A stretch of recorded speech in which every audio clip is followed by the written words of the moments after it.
Welcome to episode 42 of FBI Retired Case File Review with Jerry Williams. I'm a retired agent writing crime fiction inspired by actual FBI cases. In this episode, I interview retired agent Doug Hess, who served with the FBI for nearly 21 years. Doug was assigned for a short time to a satellite office out of the Tampa division, but spent most of his career in the Philadelphia division. As a licensed pilot, Doug was initially assigned to the surveillance squad, known as Special Operations Group, or SOG. Later, he returned to working his own cases on a squad handling major theft and interstate transportation of stolen property crimes. Doug is interviewed about his investigation of a scheme conducted to defraud 150 coin dealers and collectors known as numismatists of $1 million in gold coins. During the investigation, Doug discovered a second scheme involving lead-filled bars of silver that could have been potentially more damaging to the precious metals industry. For his efforts in these matters, Doug received the Sol Kaplan Award from the Professional Numismatist Guild. Doug was especially proud of this award because he is a collector himself, and he does share with us his love of collecting antiques and FBI G-Men collectible memorabilia.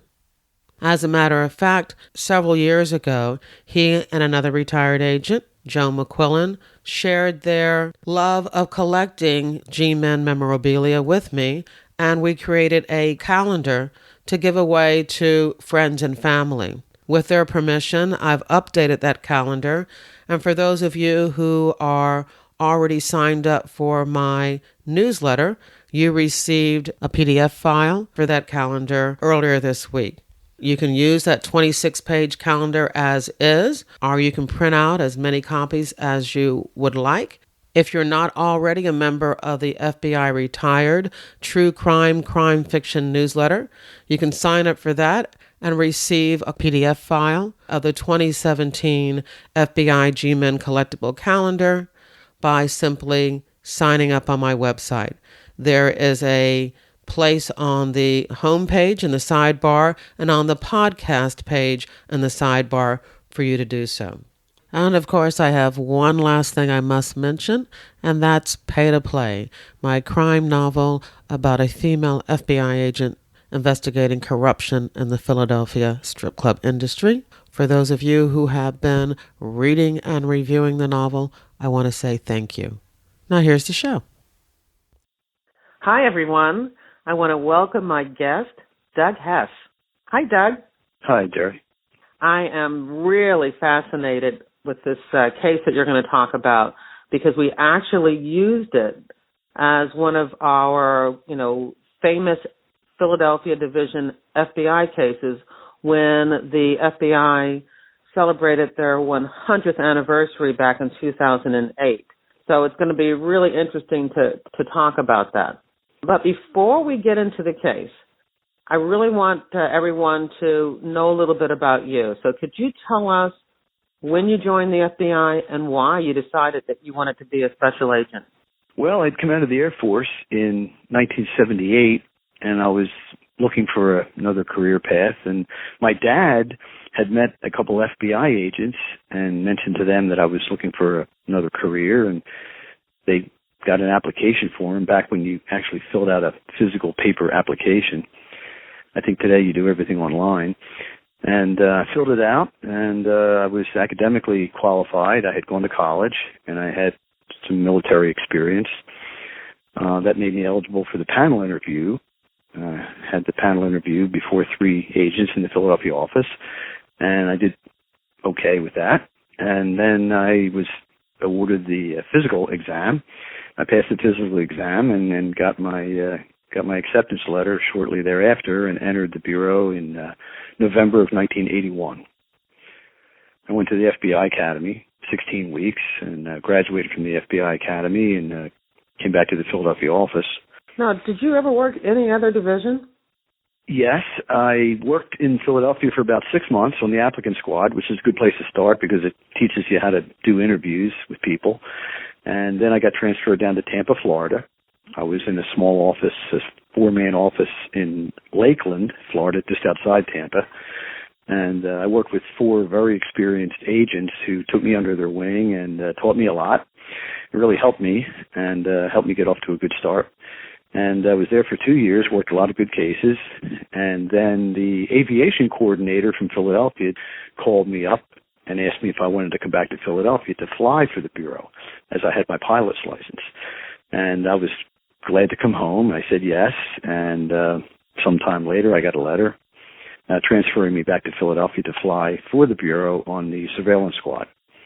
Now, could you tell us a little bit about that assignment? You say you're flying for the Bureau. You're not transporting people or as a travel pilot. Some transportation, some surveillances, a lot of different things. We had a couple of airplanes up at the Northeast Airport. At one point, our San Juan FBI office needed two pilots and an airplane, and another pilot and myself. The two of us flew the FBI plane from Philadelphia all the way to San Juan, Puerto Rico.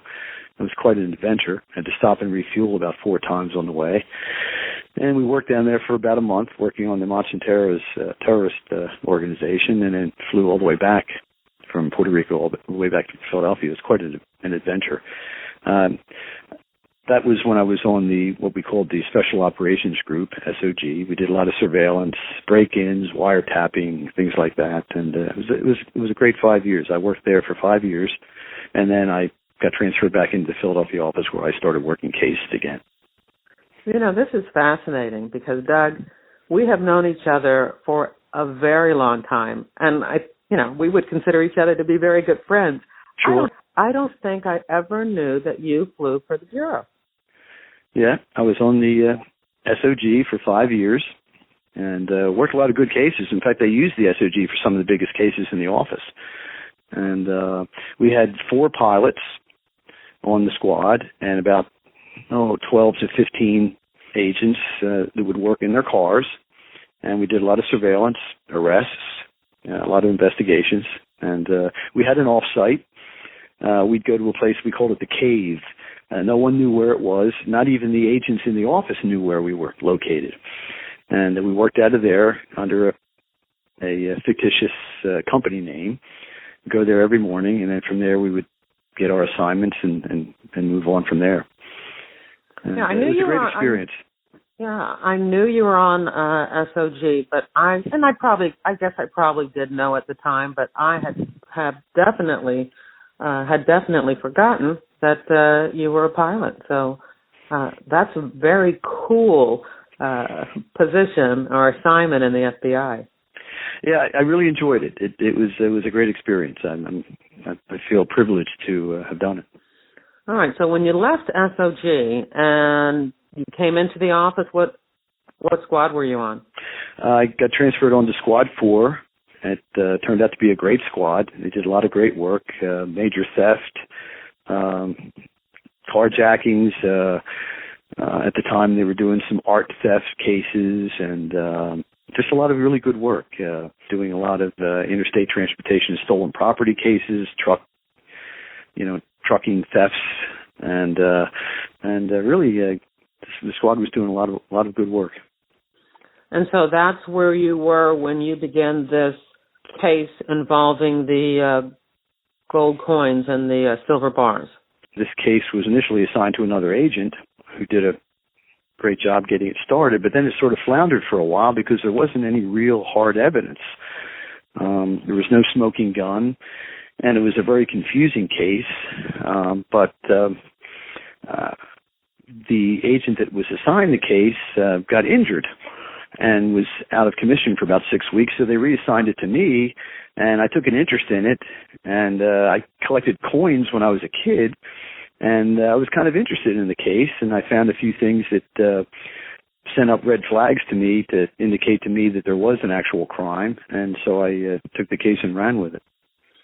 Well, take us from the very beginning, even before the FBI got involved in the investigation. Who was involved, and what did they do that was suspicious? Around January of 1989, 2 coin dealers doing business as Channel Trading Company in Langhorne, Pennsylvania, claimed that an individual came into their coin shop and hired them to purchase $1 million worth of rare coins and gold coins for some of his investors. They wrote up a contract, and they did up a deal, and they claimed that this mystery man gave them 2 Swiss checks totaling $1 million, which they later deposited into their fairly new checking account through the drive-in window.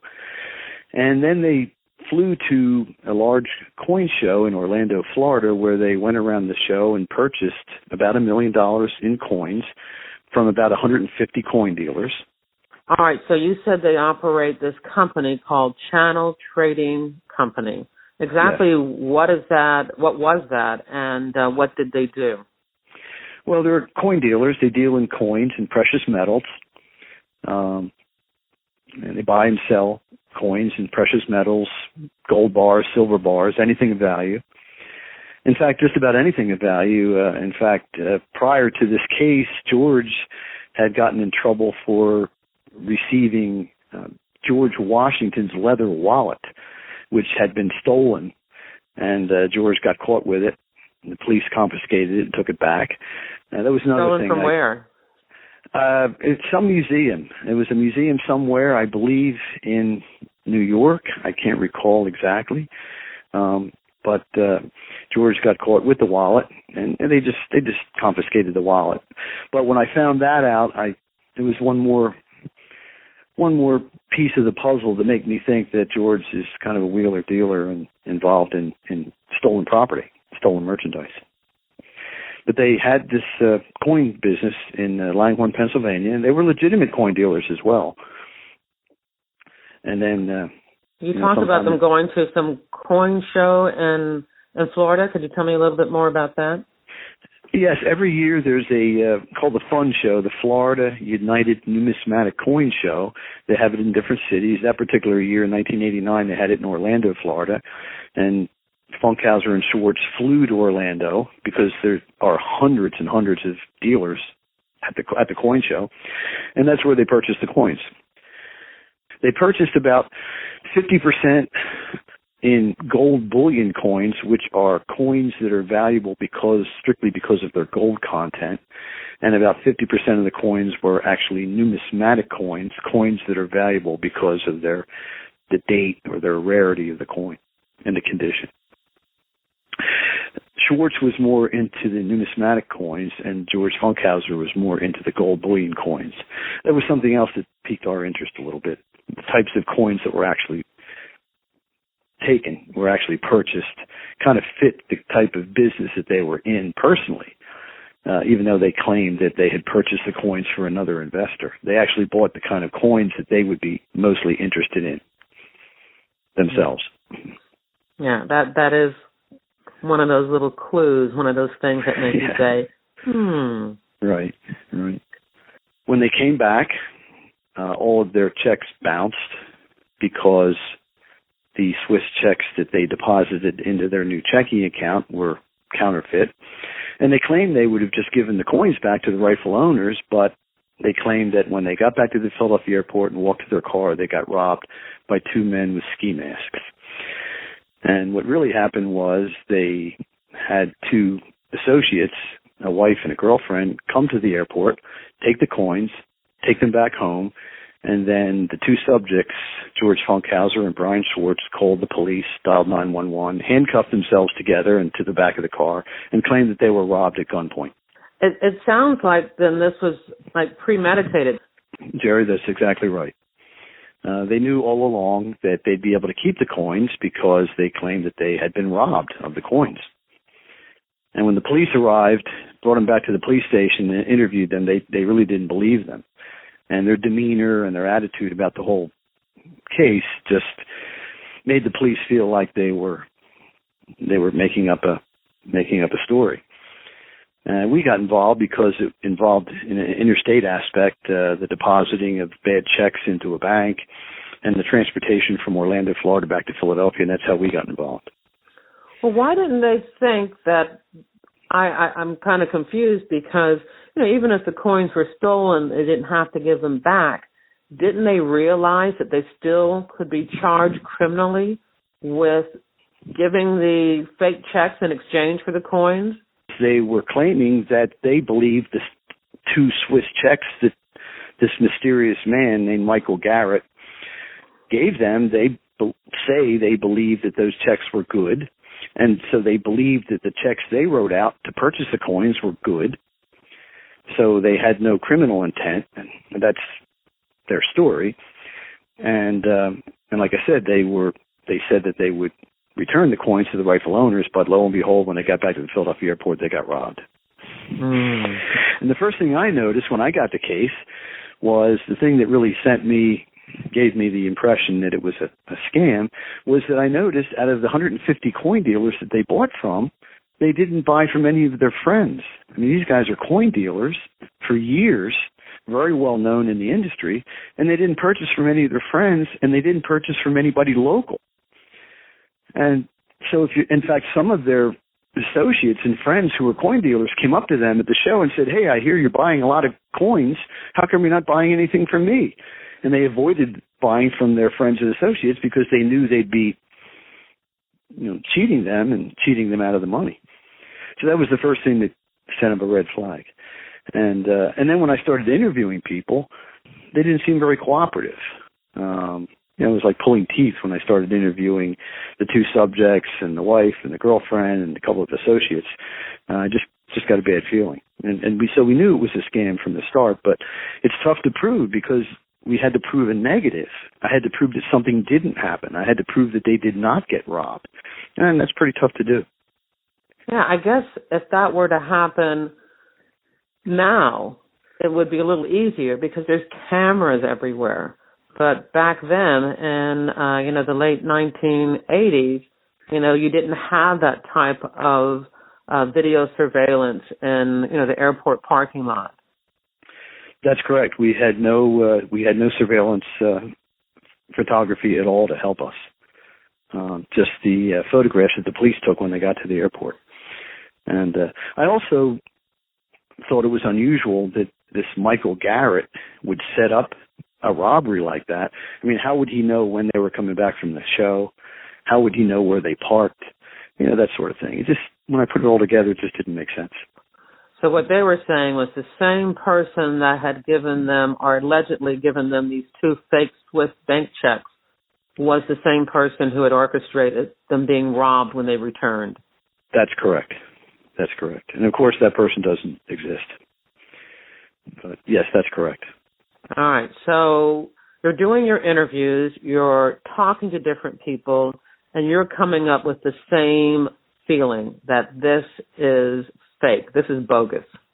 Correct. And then I also found out that George Funkhauser had purchased and created a paintball business up in New Milford, Pennsylvania, and invested close to $1 million in the paintball business, and it was not successful. He spent a lot of money building bunks and cabins and uniforms and equipment, and it just didn't fly. And I think that may have been a motive also. So that kind of piqued our interest as well, that he had a strong motive because he had just lost a lot of money in the paintball business. I guess the only way that you can prove that this is all a lie is to find someone who can tell you that what really happened. You got the girlfriends, you got the wives. Were they the ones who came forward and told you what really happened? It was not the girlfriends or the wives, but one name kept popping up, the name Kurt Pfeffer. And it just seemed like his name kept popping up. And every time I asked about him, the other people that were involved acted like they didn't want me to talk to him. So finally, another agent in the office and I drove down to Cambridge, Maryland. We found Kurt Pfeffer. He was living in Cambridge, Maryland with his parents. And we knocked on his door. He opened the door, and he looked at me, and I told him I was with the FBI, and he said, "I've been waiting for 2 years for you to show up at my door." And I knew at that point he was probably going to be a pretty good source of information. So we came into his house. His parents were there. He was in his early 30s. a nice guy, nice guy, not a violent person. And he said, "Do you mind if my mother sits in on the interview?" And at first I thought no, but then I thought, it's going to be a little harder for him to lie in front of his mother than it would be in front of the FBI. So I said, "Yeah, sure." And sure enough, Kurt and another agent in the office and myself and his mother sat down, and he told us the truth. Basically what happened was the night that George and Brian came back from the coin show, after the wife and girlfriend took the coins back home, George called Kurt and said, "I want you to meet me at the shop and do a melt." And they met at this shop that they had, and George poured bags of gold coins into the smelting machine and melted them down into gold bars. So who is Kurt? He worked for George and Brian at Channel Trading? Yeah, he was kind of a friend and an associate, kind of worked for George, not officially, but just did odd jobs for George Funkhauser. And there was rumor that they were all going to try to do some treasure hunting, and Kurt was going to drive the boat when they tried to go out into the ocean and do treasure hunting, because Kurt lived on the bay down in Maryland and knew a lot about boats. And Kurt was just a young guy, very impressionable, and he believed in George, and whatever George wanted him to do, he would do. And so they melted the coins down into bars that evening. And then, unbeknownst to us, Kurt proceeded to tell us about the silver bar scam, where George and some other folks were acquiring Engelhard silver bars. They weigh about 500 ounces, and they were hollowing them out and filling them with lead and then reselling them. And Kurt knew about that scam, and that developed into a whole nother case. Oh, wow. When we came back to Kurt's residence in Cambridge, Maryland, I brought a recording device with me. By this time, Funkhauser and Schwartz had been indicted, so we were not legally permitted to contact them. But I put a recording device on Kurt Pfeffer's home phone, and fortunately for us, when George found out that we had talked to Kurt, George Funkhauser called Kurt. We're not allowed to contact Funkhauser, but he is allowed to contact us. And fortunately, he called Kurt. They talked about the night they melted the coins down, and now we had it on tape. And we played that tape during Funkhauser's bail hearing. Shortly after Mr. Pfeffer decided to cooperate with the FBI, he came out of his house one day and found a chalk drawing of a body, a silhouette of a body with a tire track going across the body in his driveway. And we assumed that was a threat made by probably George Funkhauser. We don't know for sure, but we were offended by it, and of course the judge was very offended by it. So I'm sure that added a little bit more time to his sentence too. It probably did. It caused Mr. Funkhauser not to be, a sympathetic defendant. That's for sure. When he tried to intimidate a witness, yes, that's correct.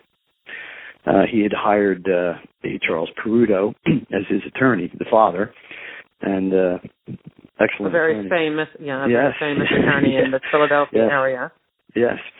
And by this time, the IRS had come on board with me and helped me out and did a great job. We worked very well together. And with the tape of them now talking about melting the coins down, it was now time for George to make a plea and plead guilty. And let me ask you a question, because you had just mentioned that you actually had indicted George and Brian prior to you learning what happened to the coins from Kurt. So what type of evidence did you have to get that indictment? I'm trying to recall. I had sent some of the contract paperwork down to the FBI lab and disproved some of the things that they said about the handwriting samples on the contract, and some of the things that they had said to some of the dealers. I can't recall exactly. It's been almost 20 years. Exactly what all of our evidence was at the time, but we did have enough for an indictment before we actually got the taped interview and the taped conversation between Kurt and George Funkhauser. All right, so those would have been on just the fraudulent contract, fraudulent bank checks. You would have been able to indict them just based on that alone. Yes, and from what I recall, I believe we had some information about them selling some of the coins to some other individuals. Still not a smoking gun, but enough to get our foot in the door and to get an indictment. Were you worried, or was the AUSA, the Assistant United States Attorney that you were working with, worried that if this went to trial that you didn't have enough, that there would be a chance that you may lose? Yes, you're exactly right. That was an issue. And the U.S. Attorney was Rob Reed. He did a great job. But he and I, we were all a little worried that if it went to trial, the case would be confusing enough and that Funkhauser would be, a sympathetic subject to a point because he was kind of a funny guy. And we were a little worried about going to trial, and but when we came up with the taped evidence, then that was pretty much the smoking gun. And at that point, Rob Reed took the ball and ran with it, and it all came together. Now, as far as forfeiture, were you able to find any of these coins or any of the hollowed out silver bars that you mentioned? We found several of the hollowed out silver bars, took them to a smelter. He melted them down, and the value of the silver remaining in the bars was returned to some of the victims. We don't know exactly how many silver bars they counterfeited. We don't think they did that many because it was a fairly tedious process. They spent about $40,000 on equipment in order to do it. They had a hot lead injector and a bandsaw and a couple other items, a couple other tools that they had purchased in order to counterfeit these bars. And we ended up taking the bars to the non-destructive test lab at the Navy base, and they were able to X-ray them, and we saw the dark matter inside the bars, and then they cut them for us and determined that they were filled with lead. Do you recall what the value of the bars would have been if they were solid silver and what they were with the lead injected inside? Yes, I remember specifically at the time silver was worth about $5 per ounce. I think today it's about $17 an ounce, I believe. But anyway, back then it was $5 an ounce. The silver bars were exactly 100 ounces each. So if they were all silver, they were worth about $500. And they were taking out about half the silver content out of the bars and reselling them. So they were making about $250 profit on each bar that they counterfeited. But again, they would have had to sell a lot of those in order to recoup the money that they spent just in setting up the equipment to do this. That's correct. And we know that they intended to do that, obviously. But we thwarted their efforts, and I think by the time we caught on to their scheme, they had only counterfeited maybe 50 bars or so. But yeah, they could have done thousands of bars over years and years. It would have created havoc in the precious metals industry. It was a good thing we stopped them when we did. Because a lot of people buy the silver bars for investment.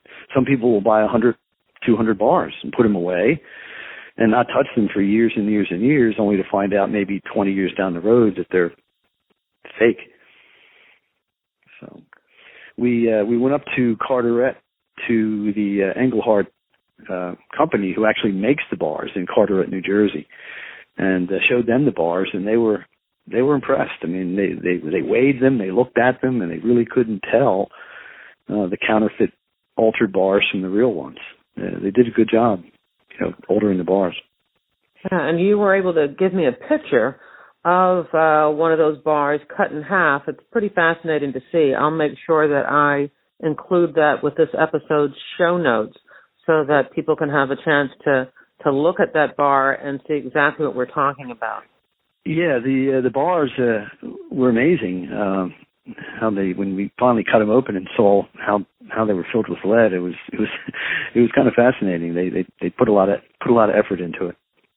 All right, so he's already indicted, and then he learns that you have these tapes of him, discussing melting down the coins with Kurt. Are you able to use that recording to help you seal a deal with him? Yes. Everybody at that point came in and cooperated. And we also had this contract that they had created. And like I said, I sent the contract down to the FBI lab, and they were able to determine that some of their story about how the contract was filled out by this Michael Garrett and themselves and the handwriting exemplars and whatnot were inconsistent. And at the bottom of the contract, the mystery person, Michael Garrett, was actually a fictitious name that George Funkhauser told us he actually got the M.F. Garrett signature. It was actually a tracing of the signature of Pat Garrett, the man who shot Billy the Kid. And George actually got that signature out of a book, I believe called The Signatures of America. It's a book of famous signatures. And also on the Swiss checks, there are several signatures on the Swiss checks. There were also signatures of former congressmen and senators and presidents, I believe, in the United States that he traced out of this book to create these fictitious signatures. And, he really went out of his way, yeah. Well, he wanted to make it more dramatic in his own mind. You know, he was kind of had a pretty big ego, and he wanted to do things that he thought were kind of interesting himself. And so, with all of this evidence against him, did they actually sit down for a proffer and just kind of spill their guts on everything that they did? Yes. At one point, when they proffered with their attorney, Mr. Peruto, we asked them who came and picked up the coins at the airport, and they initially said this guy named Chris, and they gave us a photograph of a guy named Chris. So I said, well, who's Chris? And they said, oh, just a friend of ours. And I said, well, where is he? And George said, well, he died. And, of course, we all looked at each other like we couldn't believe that he actually said that. Yeah. You know, as it turns out, we didn't. Yeah, right. As it turns out, we didn't believe him, and as it turns out, he finally confessed to the fact that his wife and girlfriend came and picked up the coins. Then during the proffer, his wife and girlfriend? Yes, his wife and girlfriend both came to the airport together, the two of them, and picked up the coins and took them back to their home, laid them out on their pool table, and then they went through them. And then George called Kurt and asked him to melt down the gold coins into gold bars. And did he melt all the coins? Because you also provided a picture with some coins here. So I take it that some of them were kept? We were able to recover the rare numismatic coins because they wouldn't melt them down. Because there would be very little gold or silver content in those coins. They're valuable because of their rarity. But they melted down the gold coins because their value is based strictly on their gold content. If a gold coin has 1 ounce of gold in it, and gold is $1,000, that coin is worth about $1,000. So they melted almost all the gold coins down, but they intended to sell the numismatic coins. And I take it that is part of the fact that they are truly collectors. I mean, a real collector is not going to destroy these, valuable, historically significant coins. Yeah, that's right. They were both very knowledgeable about the value of coins, bullion coins, and rare coins as well, yes. In fact, when I returned to the coin show years later with the stolen coins to return them to the rightful owners, the American Numismatic Association paired me up with a gentleman who has a tremendous reputation in the coin and precious metals industry, and he helped me to return the coins to the rightful owners because it was a little bit confusing.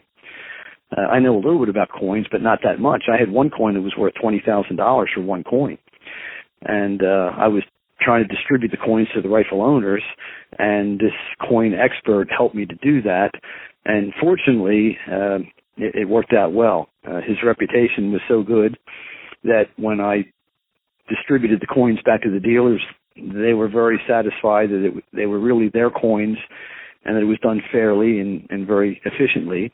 And some of the coins are very rare, and grading them and valuing them is very complicated. But I had help, and so it worked out pretty well. I returned to the coin show with briefcases in my hand and literally walked up to coin dealers and said, "My name's Doug Hess with the FBI, and this is your lucky day," and returned a lot of the coins to the dealers. Of course, they were thrilled. They never thought they'd get any of their coins back. But there's a coin show every year, usually in Florida, and all the best coin dealers, the biggest coin dealers in the world, go there, and it's a great show. Now, I know the coin collection industry was so pleased with this case that you received a special award. Could you tell us more about that? Yes. I was nominated for an award called the Sol Kaplan Award, which is an award given out every 5 years or so to someone in law enforcement who helps the numismatic industry in a criminal case. And they offered to fly me out to California for a dinner and to receive this award. And I wasn't sure if the Bureau was going to let me go. In fact, I got teased by some of the more macho agents in the office about going. They didn't think solving a coins case was macho enough for the FBI. We laughed about it. But the ASAC in the Philadelphia office called me in, and she looked at the information, and she looked at me, and she said, "Doug, I think this is lovely, and I'm going to approve this trip." And she did. And at that point, I realized that one of the advantages of having a female boss. It was really kind of funny. But she was great. And she sent me on the trip. And I went out there and had the dinner, and I gave a little speech, and they gave me the award. And it was a great experience. I was really glad that the ASAC in Philadelphia approved the trip. All right. Could you send me a photo of the award? I'd love to include that in the show notes, too. Sure. And it's just a small little thing. It's about, maybe, 5 inches by 5 inches by maybe 3 inches high. It's a little glass dome and a plaque. It's kind of nice. Yeah, I still have it. Cool. Very good. During that proffer, he tells you that, that they did keep some of the coins, and he admits about, some of the signatures on the false documents. Is there anything else that you learned from him?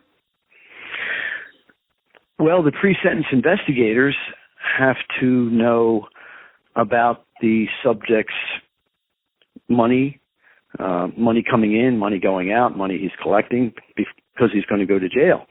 And at that point, we discovered that George Funkhauser had a very elaborate health care policy, disability policy, that he actually was paying the premiums on because we believe he knew at some point he would be collecting on this policy. And finally, when this all came down, he went to several psychiatrists. Most of them turned him away, but he finally found a psychiatrist who would write him up for this disability policy because his disability technically was stress and depression. He would stay up all night, not shave, and go to the psychiatrist's office in the morning, and he told the psychiatrist that he was getting a divorce, which he was, that his mother was driving him crazy, which she was, and that the FBI was accusing him of a crime that he didn't commit, which was not true. And he was collecting $10,000 a month for his business on this disability policy and $4,000 a month personally for this disability of stress and depression, where we were able to beef up the sentencing guidelines a little bit because of this. He actually had the policy, but we went out and interviewed people that he claimed worked for him, and several of them said, "I had never worked for him," or "I haven't worked for George in 8 years." So he embellished the costs of his business in order to collect more money on the disability policy. And the judge was very offended with that and bumped up his sentence another couple of years. And he ended up getting a total sentence of 10 years, no parole, no probation. Schwartz, I believe, was sentenced to about 4 years, and the wife and the girlfriend and Mr. Pfeffer all received probation, and one of the other associates, named Eric Davis, was an attorney. He was involved in the Silver Bars case, and he was disbarred and also received a sentence of probation. What was his role in the Silver Bars case? He was physically actually helping to cut the bars and fill them with lead and resell them. An attorney? Yes, an attorney. And he was disbarred for his involvement. In fact, I learned a lesson. When I first interviewed Eric Davis, he lied to us. And so I assumed that he was involved in the gold coin scam, and later found out he was not at all involved in the coin scam, and I couldn't figure out why he lied to us, and later found out the reason why he lied was because he was involved in a whole other crime, the Silver Bar scam. And so I kind of learned a lesson there. Well, this case is absolutely fascinating. There's so many twists and turns. It would make a good novel. It would make a good movie. But the other thing that's pretty fascinating about this case is that you are a collector, too. Yes, that's right. Tell us about your collections, the things that you collect. Well, when I was all through college, my parents actually had a little antique business out in Chadds Ford. And so I just started collecting antiques and memorabilia over the years. I have some FBI and G-Man collectibles that I've collected over the years. I have an autographed FBI story movie poster signed by Jimmy Stewart that I obtained a while back, one of my prized possessions, and some other things I've collected over the years. And it's been a lot of fun. And I guess my house is sort of like a mini museum. And but I think I got it from my parents. They were always interested in antiques and collectibles. And so it's kind of a hobby with me today, and I enjoy it. So when I had the chance to investigate this case, it sort of piqued my interest because it did involve something that is somewhat related to what I enjoy. Yeah, and you're being very modest. I mean, your FBI G-Man collection is phenomenal, and I want to let the listeners know that when the FBI celebrated their 100th anniversary, you allowed me to get photos of the items that you collected, your G-Men FBI toys and collectibles, along with another agent who I'll be talking to, later this month. And you guys allowed me to take photographs and create this special calendar. And so I have all of those pictures. And I think what I may do is to update that calendar and provide the file for the listeners if they want to take it and get that calendar printed. It would make great holiday gifts for people. Yeah, some of the items we have are really interesting. Some old cars from the 1930s. There's a toy machine gun that came out in the 1930s. Some books, a lot of items from the 1920s, 30s, and 40s. They're really kind of interesting. I have an old fingerprint kit, an old G-Man fingerprint set that came out, I believe, in the early 60s. A couple of FBI law enforcement bulletins that came out.